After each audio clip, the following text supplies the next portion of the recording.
Baik, kita lanjut. Tadi tujuan nanopartikel tadi kan memperbaiki bioavailabilitas yang buruk juga ya. Lalu memodifikasi sistem penghantaran obat dapat langsung menuju daerah yang spesifik. Jadi kita bisa memodifikasinya misalnya dalam bentuk liposom, dalam bentuk dendrimer, maupun dalam bentuk niosom gitu ya. Kita bisa, yang penting target kita kan ke jaringan yang spesifik yang kita tuju, dimana kalau kita menuju daerah yang kita tuju itu dapat mengurangi efek samping juga ya. Oke, nah selain itu dapat meningkatkan stabilitas zat aktif dari degradasi.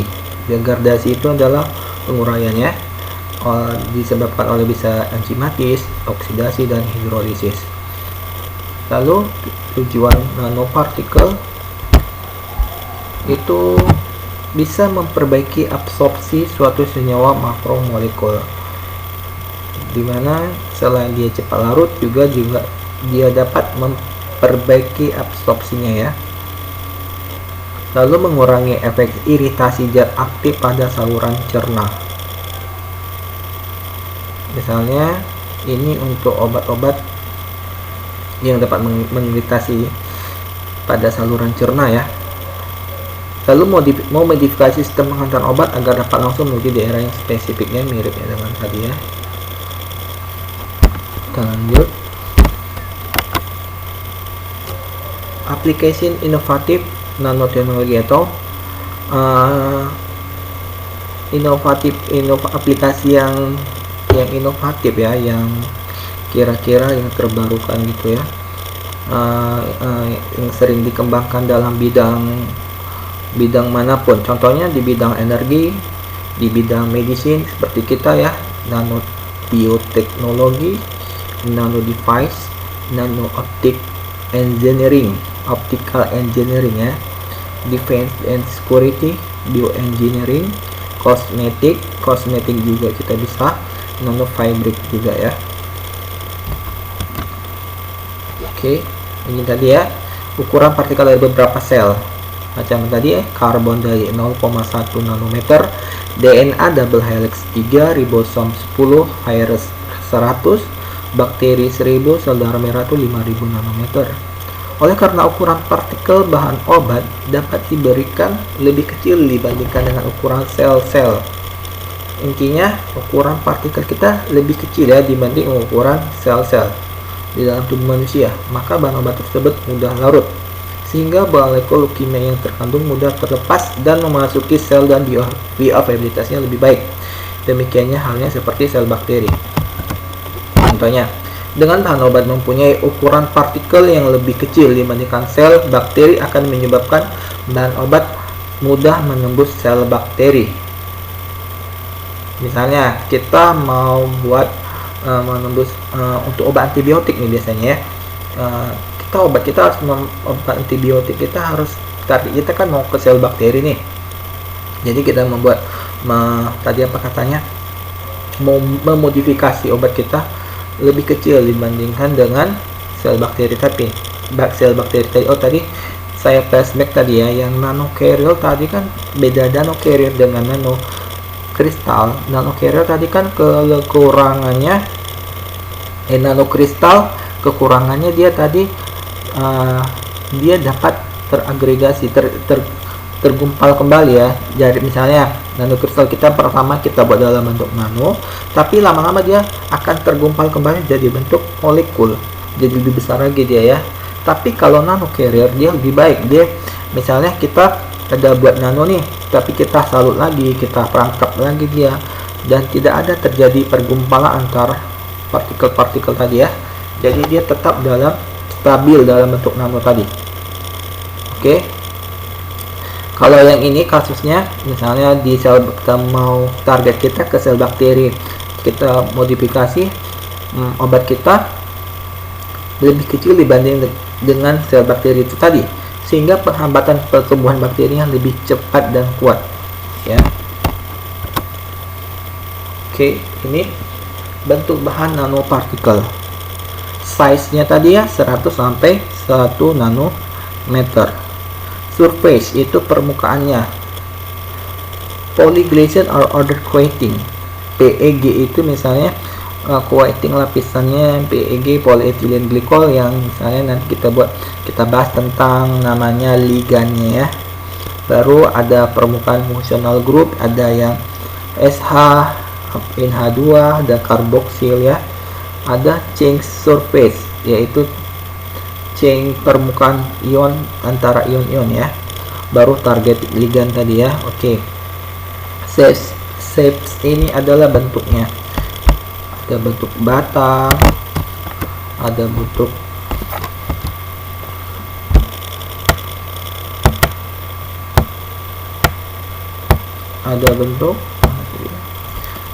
kubus, ada bentuk bintang, ada bentuk spheres ini kayak bulat gitu ya, kayak matrix ya. Oke, ini materialnya.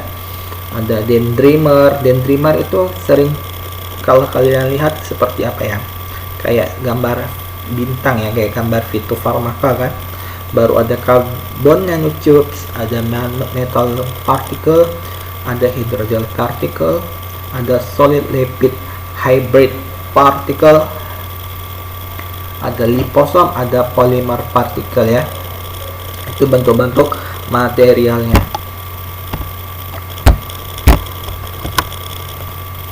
Pembuatan nanopartikel dibagi dua ya. Ada proses top down dan proses bottom up. Ingat ya, kalau top down berarti dari yang besar sampai yang kecil. Kalau bottom up misalnya dari yang kecil, dari atom-atom kita kumpul-kumpul tapi bentuknya nanopartikel, tapi sampai batas nano aja ya, tidak bisa lebih dari nano. Nah, target kita kan nano. Oke. Ini tadi ya. Top down, misalnya kita dalam bentuk bulk yang besar ya, kita berubah jadi bentuk powder, lama-lama kita bentuk nanopartikel. Biasanya itu menggunakan ya metode laser. Laser itu disebut dengan litografi, lalu menggunakan penggilingan ball milling ya. Ball milling nanti misalnya di situ ada alat nih di dalamnya, kayak ada bola seperti guli-guli ya, besi. Nanti dia antar guli-guli tadi, antar bola-bola tadi saling bertubrukan, lama-lama kan partikel yang di dalam kita bertubrukan, lama-lama partikel kita kecil ya. Lalu bisa menggunakan metal oxide. Tapi kalau dia dalam bentuk bottom up, dia bottom up ini misalnya dari ukuran atom kita kumpul lagi dalam bentuk molecules atau cluster. Dari molekul tadi kita rubah lagi menjadi bentuk nanopartikel. Dapat dibuat dengan cara reaksi kimia. Misalnya gini ya.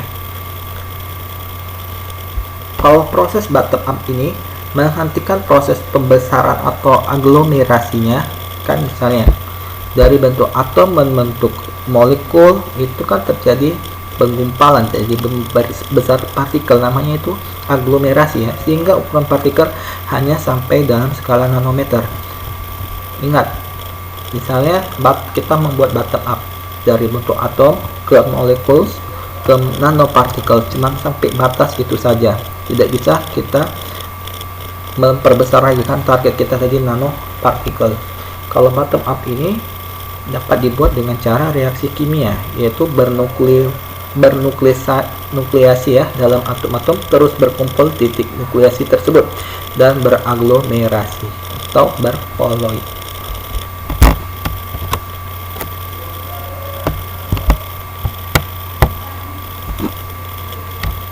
Ya, tadi kalau bentuk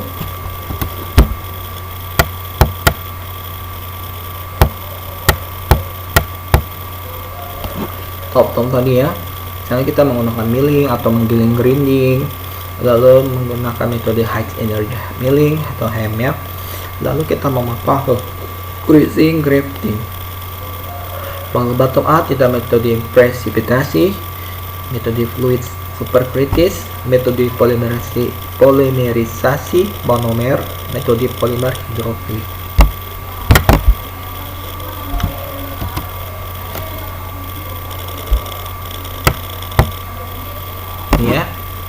tadi ya, metode bottom up. Dia membuat nanopartikel dengan mengumpulkan atom dan molekul. Ini tadi ya gambar atom. Dari atom kita berubah jadi bentuk molekul. Molekul ini disebut juga dengan cluster atom ya.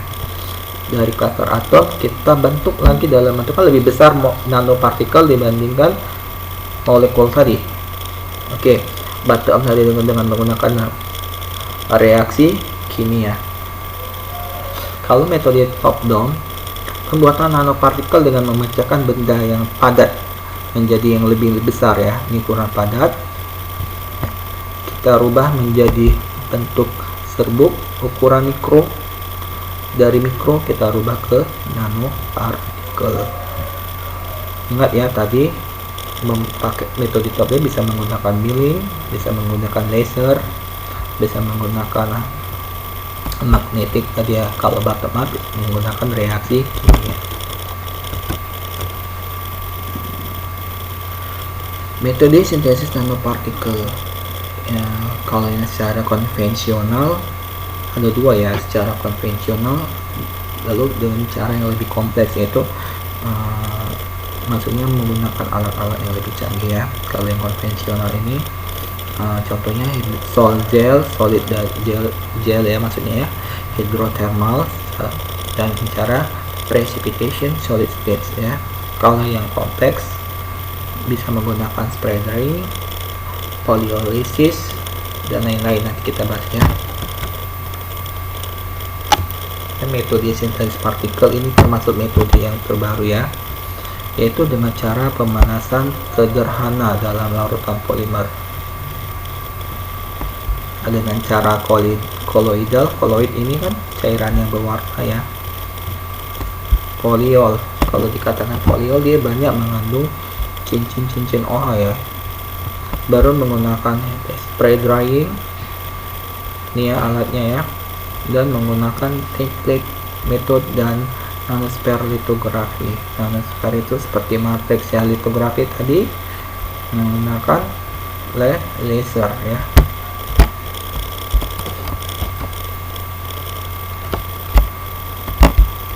Saya jelaskan aja tuh ya. Pemanasan sederhana dalam larutan polimer. Umumnya metode ini adalah untuk memodifikasi metal oksida dengan polimer tertentu menghasilkan komposit nanopartikel. Contohnya senyawa silver nitrat AgO3 ya, menggunakan polimer PVA, polyvinyl alkohol, yang dimanfaatkan sebagai antibakterial agent. Misalnya ini deh, waktu sekarang ini kan banyak membuat orang buat nano gel, misalnya nano gel dari ekstrak ini untuk obat sanitizer ya.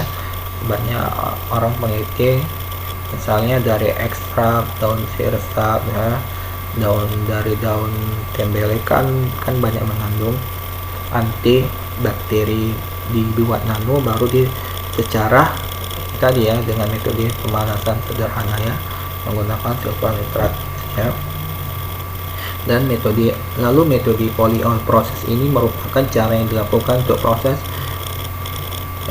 proses ini merupakan cara dilakukan untuk menghasilkan partikel logam dalam ukuran nano. Lalu contohnya etilen glikol dan dietilen glikol ya, medianya menggunakan etilen glikol dan dietilen glikol. Metode spray atau drying and pyrolysis.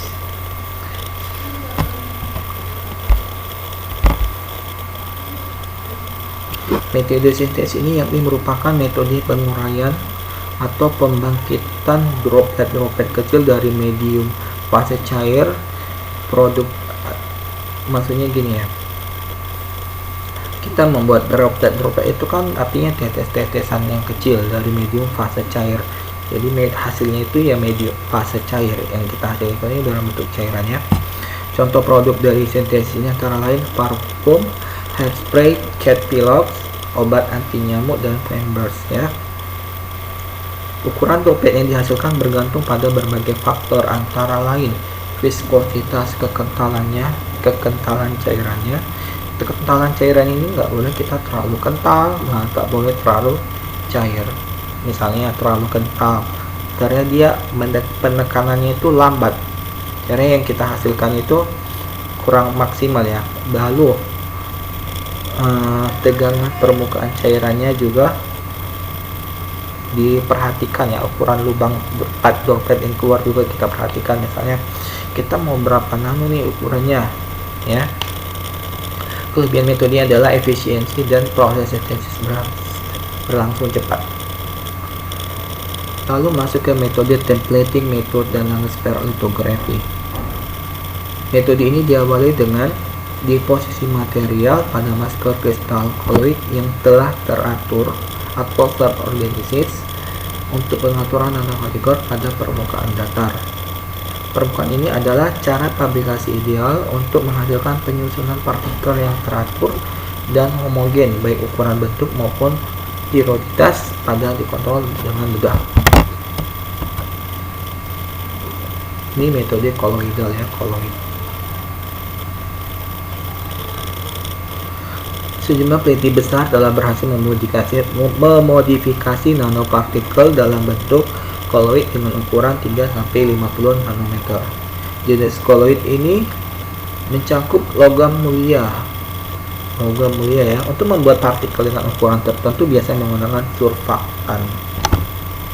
Surfaktannya sejenis CaTbr, CSDS, kationik, surfaktan anionik sebagai surface attractive agent ya.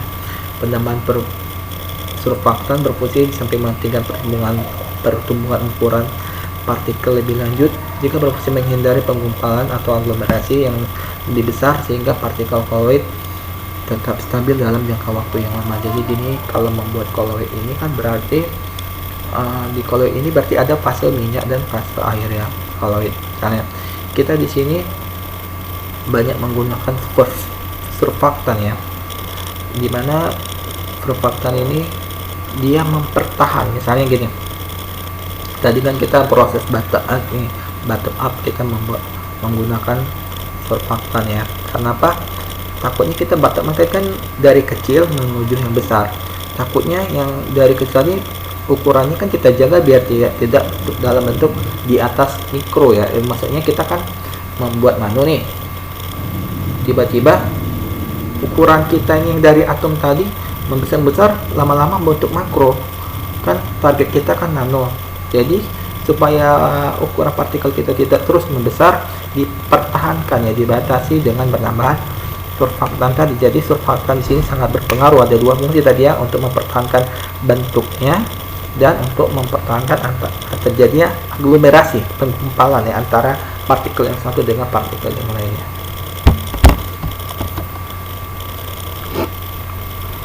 Oke, ini Bapak ambil dari penelitian anak S3 ya, kebetulan dosen Bapak dia meneliti tentang herbal nanopartikel tapi yang bentuk kristal. Dia Bapak baca disertasinya, dia cuma buat bentuk nanokristal. Nanokristal itu tadi kan dia cuma ukurannya aja diperkecil, jadi kekurangannya kan tadi kata beliau, dan Bapak baca juga di disertasinya, partikelnya tuh selama penyimpanan 2 bulan atau 2 minggu ya, sebulan gitu ya, membesar. Tengok nih hasilnya, size-nya ini 321614 nanometer 1094 nanometer, besar-besar sekali ya ukurannya, nanometernya sangat besar. Lalu kata beliau, kata ibu itu, ukurannya makin besar dan hasilnya sebenarnya tidak bagus ya. Kalau nengok dari ukurannya partikel ini, bisa dibilang dia terakhir bukan nanopartikel, lama-lama menuju mikro ya. Oke ya, inilah hasil dari ini, namanya hasil dari PSA ya. Misalnya melihat ukuran partikel nanopartikelnya, ini ya namanya alatnya ya, particle size analyzer. Tipe sampelnya serbuk ya, powder serbuk. Aplikasi ini sudah almarhum ya, Prof. Karsono ya, dari USU. Ini dia ya. Dia ini hasil dari PSA ya, Particle Size Analyzer.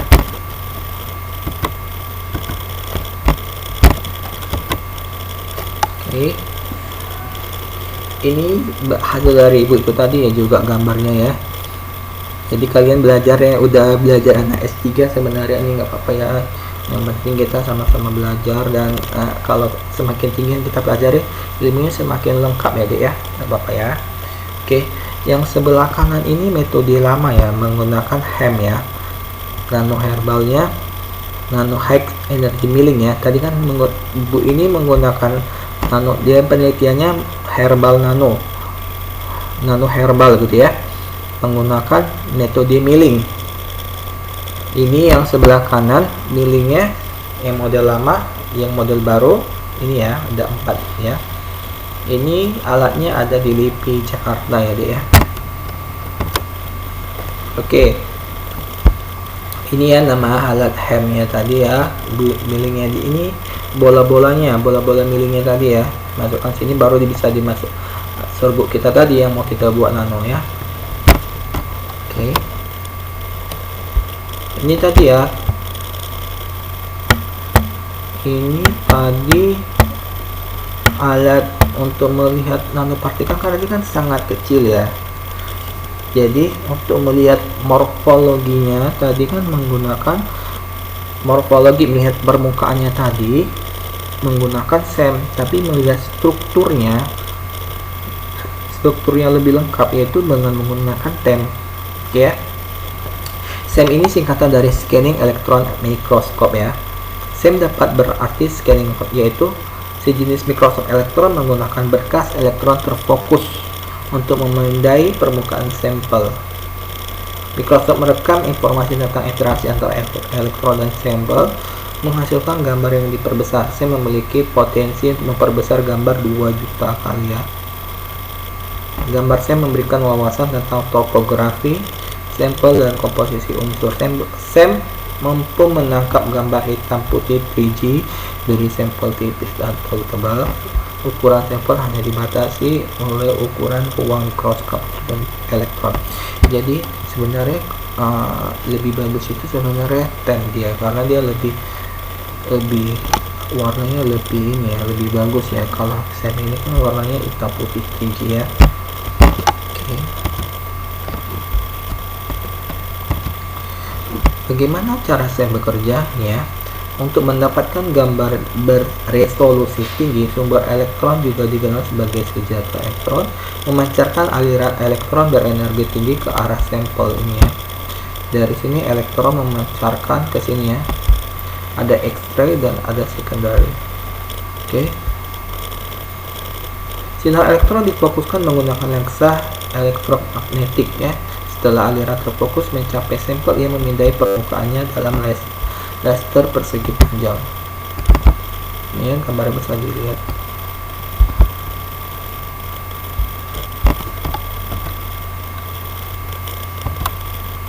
Ini SEM.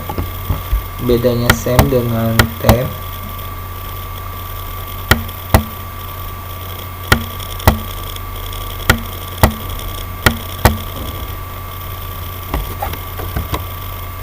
Ini yang TEM ya.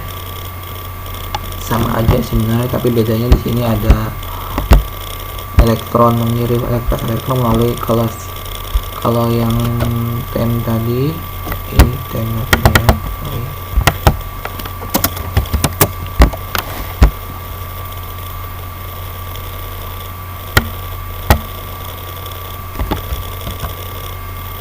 Oke, kalau TEM kerjanya ada fluorescence ya, di sini ada fluorescent namanya ya. Sumber elektron mengirim seberkas elektron melalui sampel ultraviolet. Ketika elektron menembus sampel, mereka melewati lensa dari di bawah ini. Data ini digunakan untuk membuat gambar langsung pada layar fluorescence atau ke layar komputer menggunakan kamera charge complete device ya. Sebenarnya ini SEM-TEM ini kita misalnya mau melihat TEM dan SEM, kita nggak bisa dikasih langsung mengerjakannya, paling kita ngasih sampelnya aja.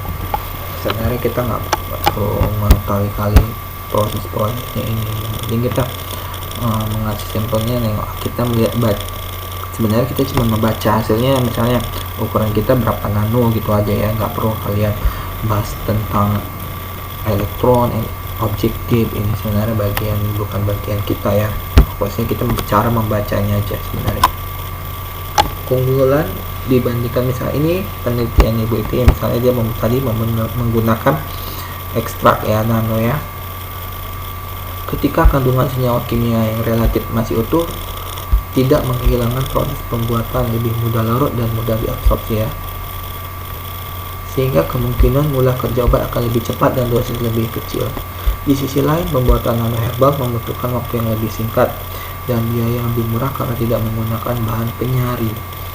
Ingat ya, biasanya kita kalau membuat ekstrak kan kita menggunakan penyari, jadi itu misalnya menggunakan penyari etanol gitu ya kan, itu kan sebenarnya bahaya juga dia menggunakan penyari, tapi karena tadi ukuran nanopartikel tadi kecil, dia kan sangat memudah kan, kalau udah langsung mudah terlarut tadi ya, keuntungannya itu tadi kita tanpa menyari. Kalau di herbal ya bisa menggunakan penyari, misalnya dia menggunakan, sehingga kalau buat penyaring tadi mahal ya, misalnya penelitian kita menggunakan etanol paling berapa mili etanol yang kita pun karsinogen misalnya kan, itu bersifat korosif juga ya, kalau etanol kan bahaya juga pada tubuh kita, toksik.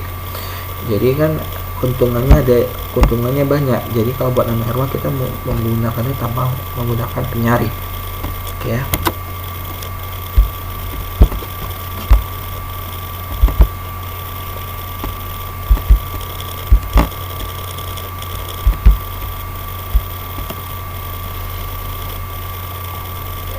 Oke. Ini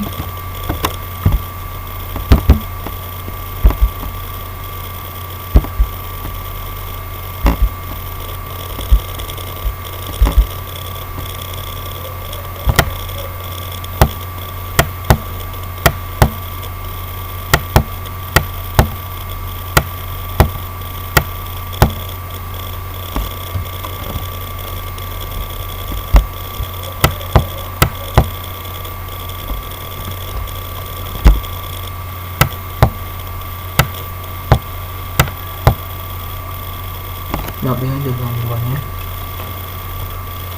Ini intinya kita misalnya langsung ini prosedur anak ibu itu tadi yang sedang ngambil S3, dia misalnya hasil dari lagan alirnya pembuatan nanopartikelnya ya. Misalnya tadi ini ditambah baper fosfat pH 1,5 sebanyak 5 mili, baru ditambahkan propolis 1 liter sambil diaduk menggunakan agregator. Misalnya baper fosfat sebelum ditambahkan propolis tadi di stirrer ya, diaduk dengan menggunakan alat stirrer ya yang ada magnetic bar, di stirrer selama 15 menit, baru ditambahkan tadi kan ditambahkan propolis 1 liter, diaduk menggunakan agitator, lalu ditambahkan hasil dan KOH. Ini untuk apa? Untuk mungkin dia untuk penyeimbang basa dan asamnya ya. Ditambahkan CaCl2 10% 100 ml setiap 5 ml sebanyak 6 kali ya, setiap 5 menit sebanyak 6 kali, berarti 5 kali 6 ya. Terus campuran disentrifugasi menghasilkan supernatan dan endapan. Campuran disentrifugasi menghasilkan supernatan dan endapan ya. Yang kita analisa ini yang supernatannya. Oke. Endapan dijadikan artikel berukuran nano menggunakan high precious bow milling formal unit. Jadi yang tadi yang supernatan tadi dianalisa, baru yang endapan tadi kita lakukan ball milling tadi ya.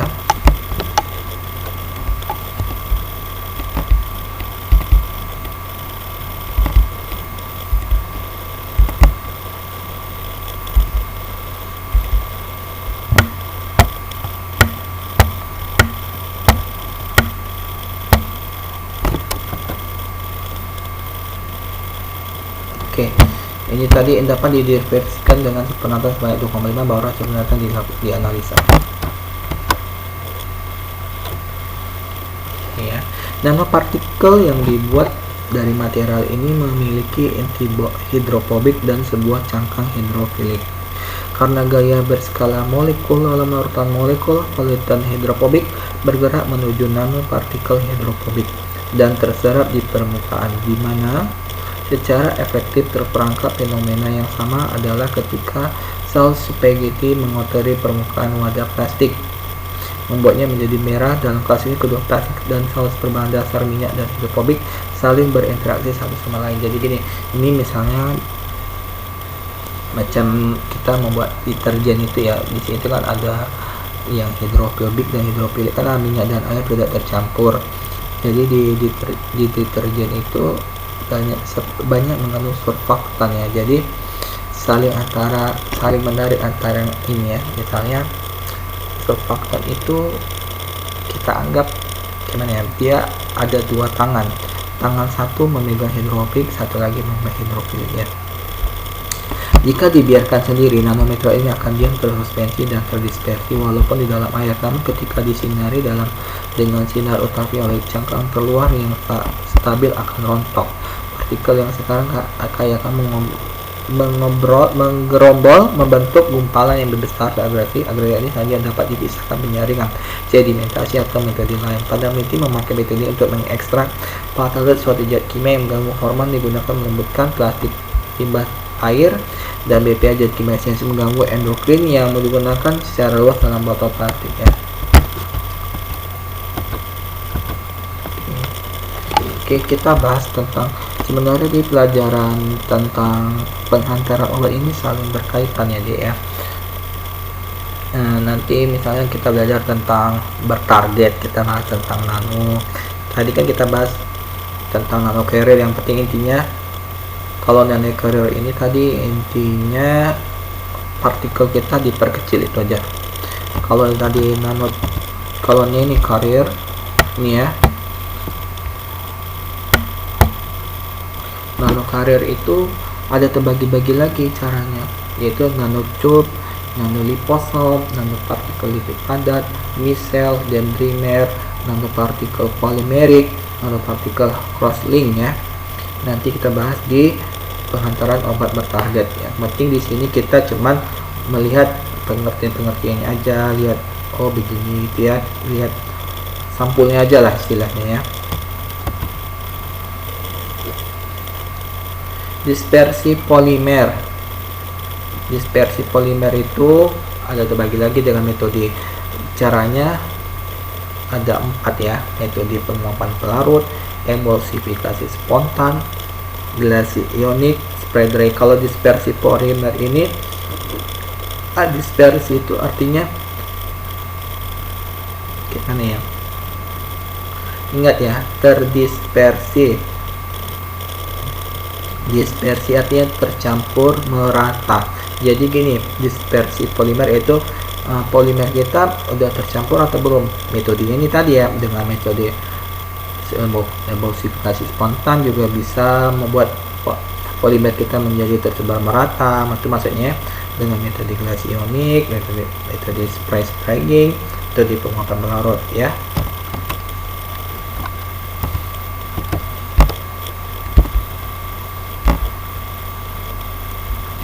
Ini ya metode penguapan pelarut. Polimer dilarutkan dalam pelarut organik seperti etil asetat yang digunakan sebagai pelarut dalam melarutkan obat yang bersifat hidrofob.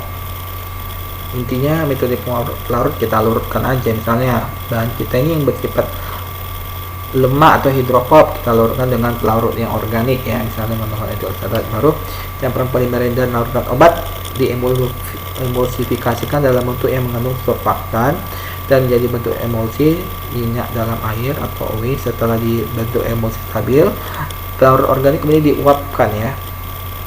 Misalnya gini, kita mau membuat pads nih, kita membuat pads atau koyo ya. Pertama kita sebelum dia jadi pads kan kita jadikan dia dalam bentuk emulsi. Di situ misalnya ada 3 macam nih. Misalnya di dalam pads ada 3 macam, situ ada hidrofobik, hidrofilik sama surfaktannya ya. Misalnya kita kan melarut hidrofobik ini kan pelarut ya, larut dalam keadaan larut dulu ketiganya biar bisa menyatu. Caranya gimana? Ya misalnya kita dalam bentuk biasa aja nggak apa-apa, dalam misalnya kita buat di dalam cawan Petri gitu bisa ya, dilarutkan gitu aja dalam batang pengaduk, tapi yang safety lah ya, misalnya ditutup di dalam ruangan, di ruang asam ya, karena kan kita larutnya dalam menggunakan propal organik ya. Oke. Ini menggunakan emulsifikasi spontan. Emulsifikasi spontan ini artinya misalnya kita membuat dispersi tadi menggunakan alat namanya ultrason juga bisa, ultrakoraks juga bisa. Di sini digambar, Bapak gambar ini menggunakan ultrakoraks namanya ya. Kalian bisa nanti lihat searching gambarnya gimana.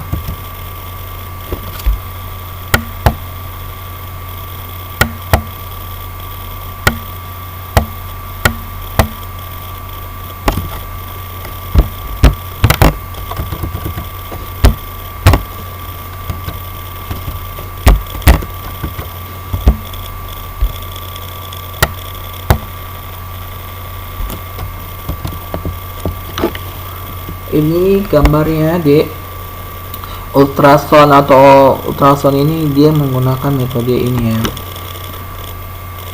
Ini tadi yang penguapan pelarut ya, dia menggunakan alat koraks. Di sini ada alat, di sini ya, alat sini menggunakan getaran suara ya, namanya menggunakan ultrason ya. Misalnya metode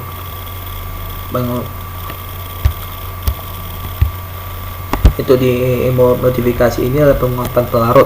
Dalam metode ini pelarut yang larut dalam air bersama-sama sejumlah kecil pelarut organik tidak larut dalam air digunakan sebagai fase minyak, karena difusi spontan dari pelarut menyebabkan turbulensi antarmuka antara dua fase yang membentuk partikel kecil. Semakin banyak konsentrasi air yang larut dalam pelarut, ukuran dari partikel ini dihasilkan akan semakin kecil.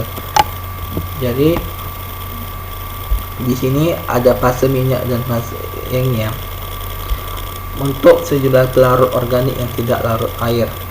Jadi yang pelarut minyak yang tidak larut air ini campur di sini membentuk dengan menggunakan memperkecil ukuran partikel dengan metode gelombang suara ya, dapat memperkecil ukuran partikelnya.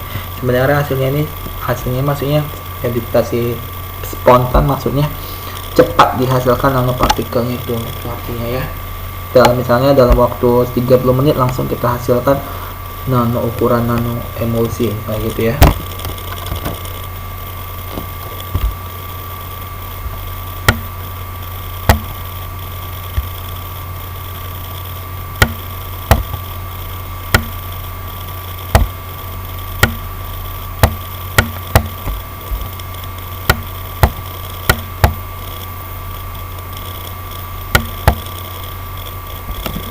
Oke, ini metode gelasi ionik. Metode ini melibatkan proses sambung silang. Ingat ya, kalau dikatakan sambung silang, dia ada namanya TPP, tripolifosfat. Gelasi ionik ini metode sambung silang ya. Tengok di gambar ini, ada sambung silangnya ya. Oke, metode ini melibatkan proses sambung silang antara polielektrolit ya, dengan adanya pasangan ion multivalen ya. Gelasi ionik diikuti dengan kompleksasi elektrolit dengan polielektrolit yang berlawanan. Pembentukan ikatan sambung silang ini akan memperkuat kekuatan mekanis dari partikel yang terbentuk menurut Park and Yeo ya. Kitosan merupakan polimer kationik yang dapat beraksi dengan anion multivalen. Anion multivalen ini tripolifosfat namanya, dikatakan multivalen ya. Contohnya tripolifosfat. Jadi gini, di sini dia menggunakan polimer kationik, contohnya kitosan. Anion multivalennya ini menggunakan tripolifosfat.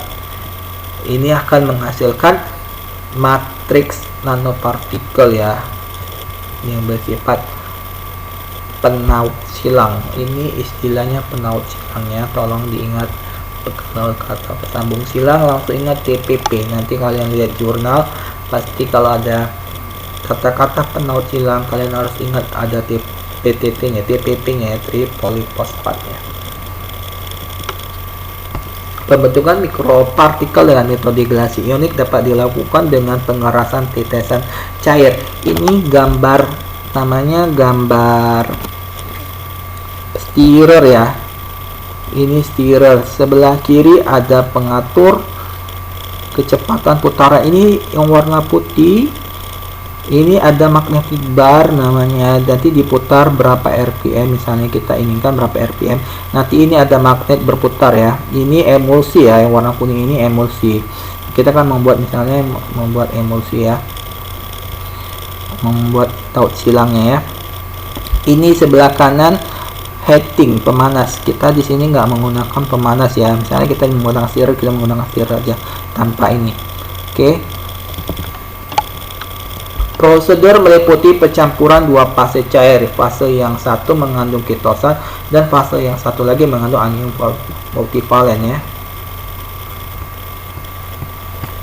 Oke, ini digambar. Yang ini gambar biopolimer ini ya, penaut silang cross linker. Penaut silang itu namanya cross linker ya. Ini pembuatan nanopartikel ketosan dengan metode gelasi ionik. Ini ya, 0,5 gram ketosan ya, dilarutkan dalam 1000 ml asam asetat. Ini ya, ketosan termasuk sini, dilarutkan dalam asetat ini, diaduk dengan homogen tadi dengan stirrer ya. 100 ml ketosannya ditambahkan 3 ml tripolifosfat 0, mg per mili, 1 mg per mili, diaduk dengan menggunakan magnetic stirrer. Ini larutan ketosannya 0,5%. Pengadukan dipertahankan selama 2 jam agar partikel mengalami stabilisasi yang sempurna. Ini udah terbentuk ya larutan ketosan dan tripolifosfatnya. Setelah 2 jam kita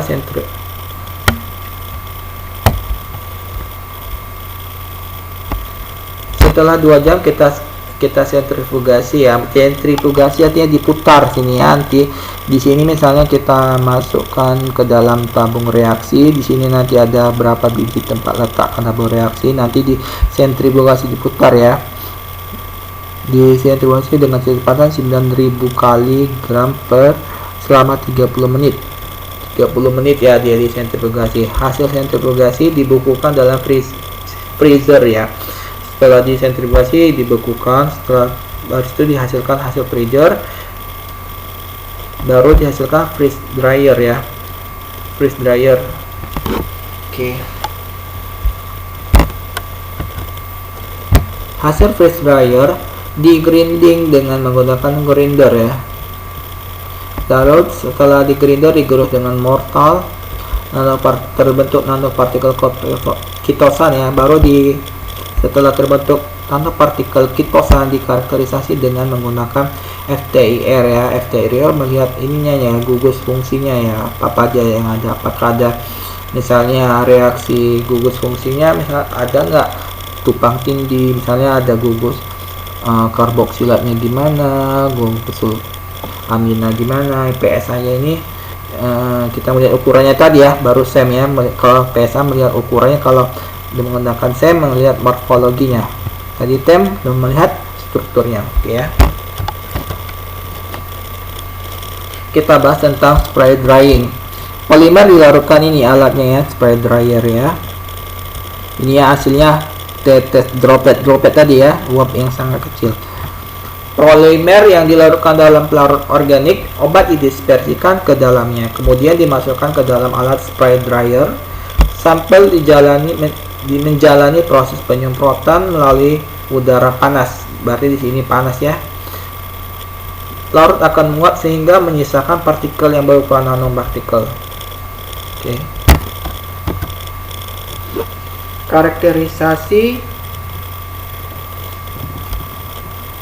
Karakterisasi nanopartikel. Misalnya kita mau terbentuk nih nanopartikel kita. Baru kita lihat karakterisasinya, kita bisa melihat sifat organoleptisnya gimana, ukuran dan distribusi ukuran partikelnya gimana, morfologi nanopartikel tadi dengan apa tadi? SEM ya. Kalau melihat strukturnya TEM. Ukuran dan distribusi ukuran partikel menggunakan PSA ya, ingat ya, ini PSA. Potensial baru kita lihat potensial zeta-nya gimana, baru melihat persen transmitannya gimana. Oke.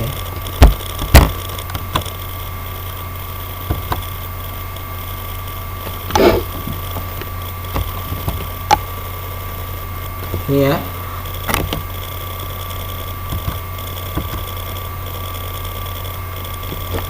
Pertama kita lihat sifat organoleptis nanopartikel kita.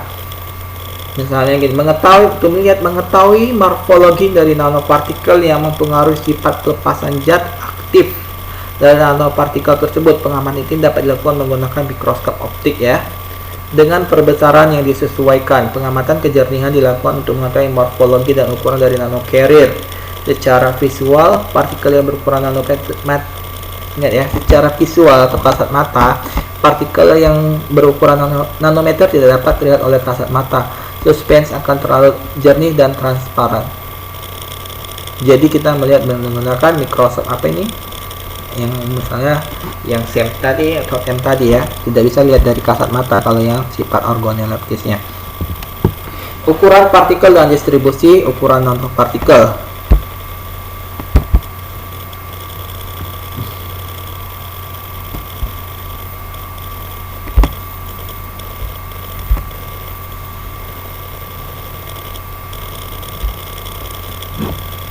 Sebentar ya.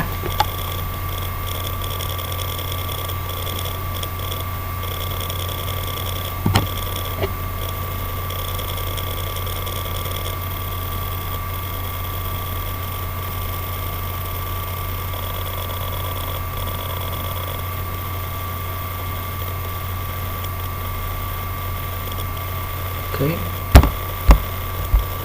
Ukuran dan distribusi nanopartikel. Ukuran dan distribusi nanopartikel diukur dengan menggunakan PSA yang tadi kan kita lihat tadi ada hasilnya tadi ya, berapa nanometer. Itu singkatan dari particle size analyzer. Menggunakan prinsip photon correlation spektroskopi ya, dan electrophoretic scattering. Tentang pengukuran dengan alat ini yaitu 0,6 mikrometer sampai 7 nanometer. Konsepnya bahwa partikel kecil dalam suspens bergerak dengan pola secara acak. Kemudian sinar laser menyinarinya, semakin besar ukuran partikel semakin lambat gerak brownnya ya. Ukuran dan distribusi partikel merupakan karakterisasi yang penting dalam sistem nanopartikel. Morfologi nanopartikel ini tadi ya. Bentuk dan keadaan permukaan nanopartikel dapat memberi informasi tentang sifat pelepasan obat. Dapat digunakan scanning SEM ya, TRANSTEM, dan mikroskop daya atom. Potensial zeta. Potensial zeta ini biasanya digunakan untuk mengkarakterisasi sifat muatan permukaan nanopartikel berkaitan dengan interaksi elektrostatik nanopartikel. Interaksi elektrostatik akan menentukan kecenderungan agregasi dan tolak menolak. Nanti di sini ada rumus mencari potensial zeta gimana ya. Oke, ini prinsip kerja nanopartikel. Ini perhatikan yang sebelah kiri ya. Ini kan di dalam pembuluh darah. Oke, sebelah kiri ini jaringan normal ya, normal tissue. Ini kita anggap nanopartikel kita untuk obat cancer ya. Di sini ada, atau bukan cancer, tumor masih ya, jaringan tumor. Oke, di sini ada obat kita sudah di dalam pembuluh darah, kita anggap ya. Oke, blood vessel ini kan pembuluh darah. Oke, di sini yang normal kan masih bagus ya. Di ini ada lapisan endotelia, sini normalnya, jaringan normalnya. Tapi kalau di daerah